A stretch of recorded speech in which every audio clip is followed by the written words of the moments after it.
Starting recording. Hello all, this is Aki from Gallery.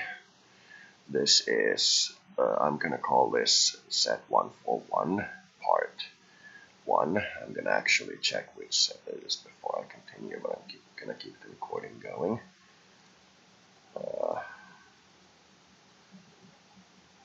You can't capture my device here, so you can't actually see what's on my screen, so you'll have to make do with just listening to me. I had a very deep and very interesting dream that I want to share with you all. This is perhaps 2 days after I ordered the strike on the Black Magic group, and it's somewhat relevant in my dream, but I do feel like it's not the main aspect of it, but probably my what you could even call previous actions are the main aspect of it. By the way, the videos haven't uploaded to YouTube. You're still editing them? No, they're uploading. Okay.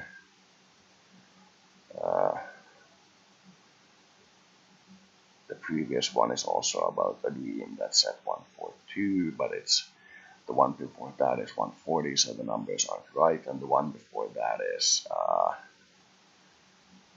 142, possibly. I can go look. No rush.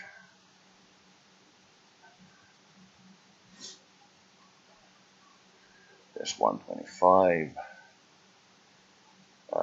These aren't uploaded in order because I recorded a lot of them and then uploaded them in like a bundle, so they aren't in order. So the latest one before I did the switch was 125. Then the first one that I did over here was 140 because I didn't check which one I was actually making last, so I randomly guessed at which one it is. It's actually 126. The one after that is 128, and this is 129. So this is set 129, part 1.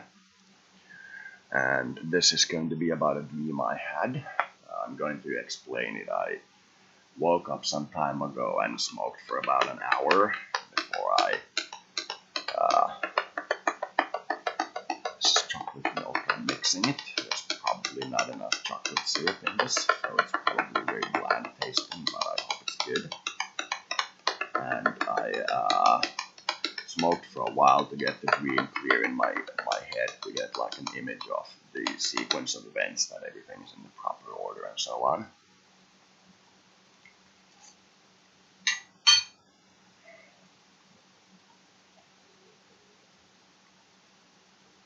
I did like a 5-hour long channeling yesterday, and that's probably the main reason for the dream. And I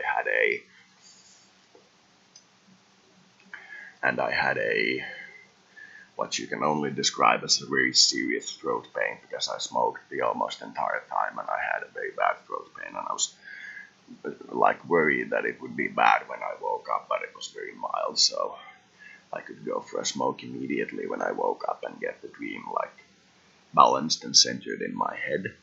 So I was at this boat, cruise ship, apartment building thing that was on land. It wasn't like a cruise ship on land, but it felt like the interior of a cruise ship, where like you have like bars and saunas and everything inside the place that you don't have to ever like leave it. It felt like I was in one of those places. It's a fairly common dream background for me because I like to be on a cruise ship. It's very calming for me. I was at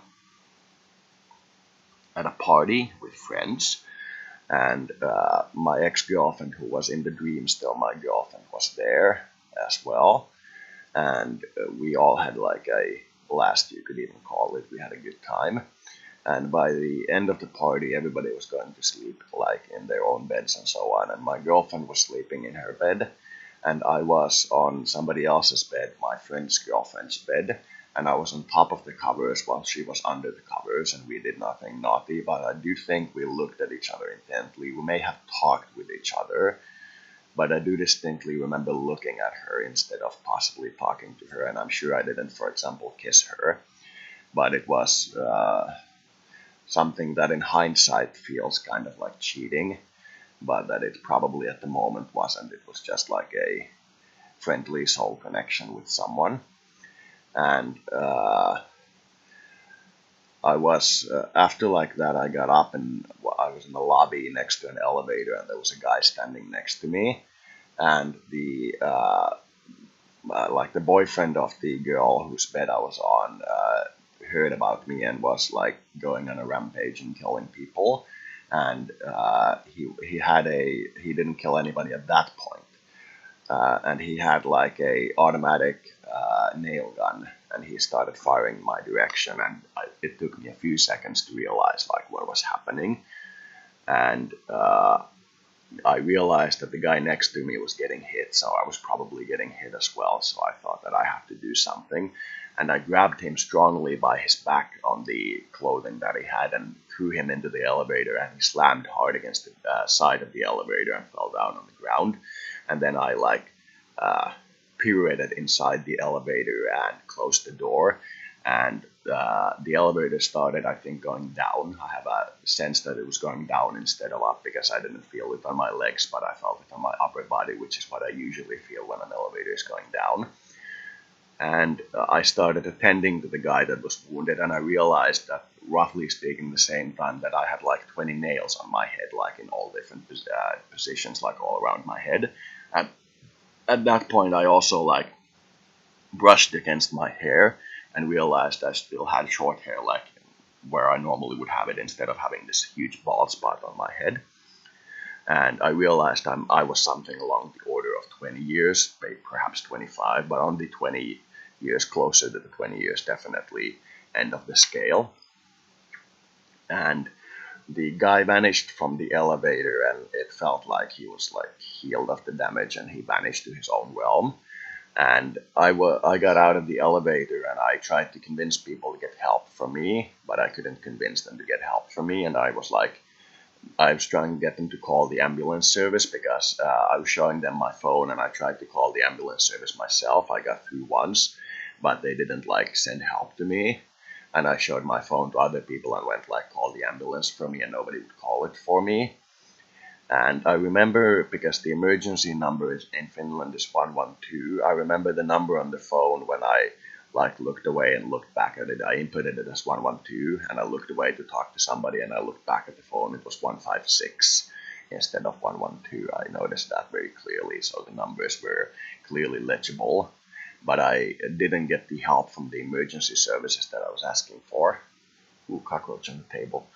I didn't get the help from the emergency services that I was asking for, and that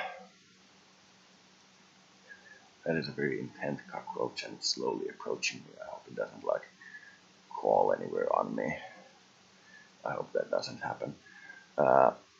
So I didn't get the help from the emergency services that I wanted, and at some point I re-entered the building I was in previously, and I was like at a walkway on top of a mall area below me, and I saw the guy walk down the mall area, and I shouted to a random looking old couple that seemed like they understand what's going on in the world. I shouted active shooter, and I pointed at him, pointed at the guy down there, and they were like, we don't see a gun. And the field of vision zoomed to his left hand, which was carrying the automatic nail gun, and I was like, that thing. And they were like, oh, that thing is a gun? Okay. And then they started shouting like active shooter, and started like dispersing the crowd, and the situation like dispersed. But the guy down there got out of the door away from the building before like anybody could get him. And that's the last I saw him in the dream. And I at that point also tried to get help from people, but I did it for a very short time, and nobody would help me. And I got to the my old house, my parents' old house, which I still fondly remember, and I'm still very sad that they sold it. I wanted to like buy it from them when I get on my feet, and then live there and show it to my children. I wanted to be like a long occupant of that house, turn it into like a, what's the word, heritage site almost. I wanted to like live there for a long period of time, so I'm still very sad that they sold it, but I was still there in the dream. And I asked my brother to help me, and I could feel that he was trying to help me. He turned me into a small boy, and I was man, that cockroach is insistent on flying in everybody's faces. and I turned into a small boy, and he had me on his lap while he was playing like a computer game. And I felt through the dream that there was like a laboratory set up on the other side of the space, and he was trying to like work with a lot of very intelligent professionals to heal me and cure me properly, but it didn't work, and I felt like he was rubbing against me with his like private parts at the same time, so there was like a strong sexual connection. And I was like, this would work, but it would take so long that I would die from the wounds before this thing works. I didn't think of that consciously at that time, but I did feel like time is running out and I'm in a hurry and I can't do this. So I like got up and left. I realized later that that was the emotion of the moment. A lot of these are clear emotions that I have to like think about and then realize what the emotion is about. Then I saw my ex-girlfriend, who at that dream time was still my girlfriend and was at that point, and I told her that I have like nails in my head, that somebody shot me with a nail gun. And she was like, oh, you've been hurt, let me send you love. And I was like, you don't understand, I need medical professional help, I have nails in my head. And she was like, that's the best she could do. That's like what I felt like she couldn't do more. And I left her presence as well, and I was like noticing that I'm starting to lose energy and becoming like trapped in hell in the dream, that I'm not getting out of it. And at one point, I think I was on the back of an ambulance, and I realized that I'm like getting drawn or stuck in hell. But I do remember that the ambulance crew couldn't help me either. And at some point, because I was in my parents' house, I realized that I need to switch how I'm asking for help because I'm getting stuck in hell. And I asked my mother how much I would need to pay her for her to send me out of hell. And that felt like a strong understanding that I would have to if I give her like money, she will get me out of hell, instead of asking her to get me out of hell, like being the dragging spirit of sorts. And she said 120 euros, and I was like, okay, that seems like a low amount. And I went rummaging through the house and found different like 20 euro bills. They were all 20 euro bills, and I couldn't keep track of how many bills I had. And I had an idea that there's probably around 100 here now. And I found two 20 euro bills, so it felt like it's more than 100. And I went to my mother and gave the money to her. And she said there's 140 in there, like she'll accept it immediately, not like pointing out that you want the 20 back, by like immediately going, there's 140 in here. And I immediately like was like, I was like, what happens next? I didn't ask it, but I was like, it wasn't that strong desire. I don't think I had that desire actually. I was picking up on something else. I was like, what happens now? And she gave me this A2 sized red envelope, which is about, or red paper, which is about yay big, A2, with a like a crack in the middle that you can like turn. It's one of those large paper styles, A2, I think. And it was red and had some kind of pictures and writing on the inside that looked very jolly.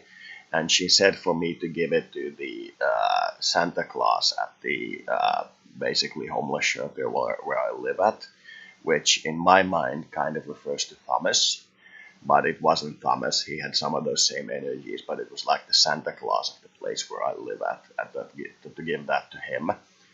And then I started leaving the group, and I could feel them celebrating and going like, yes, he's finally paid me, I'm free, like getting out of hell and having like a very strong like sense of like awe or wonder for God, and like feeling like they got out of hell.